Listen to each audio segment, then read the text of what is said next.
안녕하세요.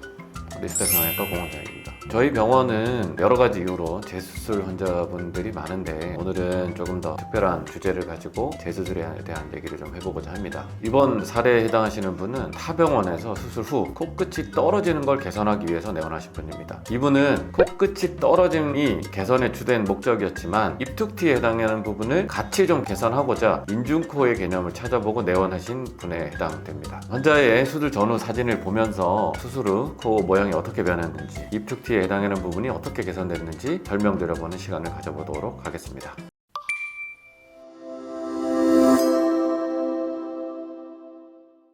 수술 전 모습에서 보여지는 코끝이 약간 화살코 느낌으로 떨어진 모습과 그 아래쪽에 이제 비순각이 작아짐으로 인해서 입이 튀어나와 보이는 입툭티 모습을 사진을 통해서 확인할 수 있습니다. 이 개선을 위해서는 우선은 코의 재료로서 자가늑을 선택을 했고, 자가늑을 선택한 이유는 여러 가지 장점이 있지만 가장 큰 이유는 비순각을 개선시키면서 흡수율이 낮은 튼튼한 재료에 해당되는 자기늑연고를 이용해서 수술하고자 함 때문이었습니다. 기증늑의 또 다른 장점도 있지만 기증늑의 가장 큰 단점은 결국 이제 흡수로 인해서 코끝 떨어짐이 재발할 수 있는 가능성이 높기 때문에 본 환자와 같이 기존의 수술로 인해서 코끝이 떨어졌을 경우는 가능한 자가늑을 이용해서 그런 떨어짐을 최대한 예방하는 방식이 수술적으로 유리하다고 할 수 있겠습니다. 입이 튀어나온 입툭티라고 하는 이런 미용적인 모습은 간단하게 입이 튀어나와 있는 부분을 넣어주는 방법이 직접적인 해결책이 되겠습니다. 거기에 해당되는 것들이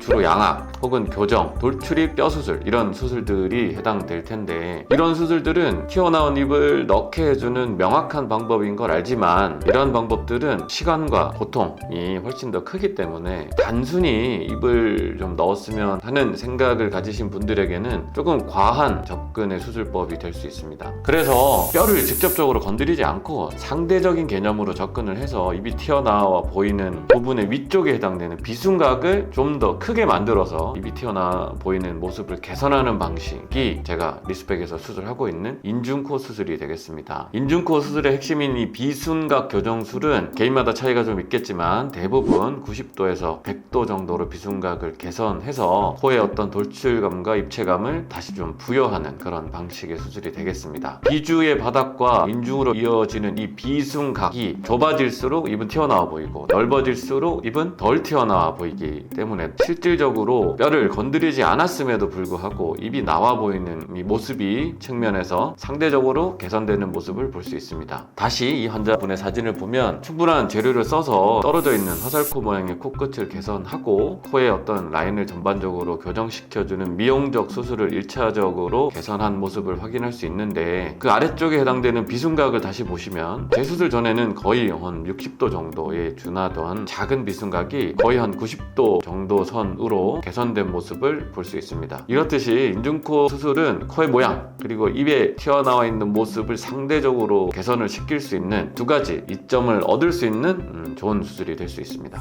오늘은 인중코 재수술을 통해서 코와 비순각, 즉 입매의 어떤 모양의 변화를 만들어 본 수술에 대해서 말씀드렸습니다. 궁금한 내용 있으시면 댓글로 문의 주시면 답변 드리겠습니다. 이상 리스펙성형외과 공원장이었습니다. 감사합니다.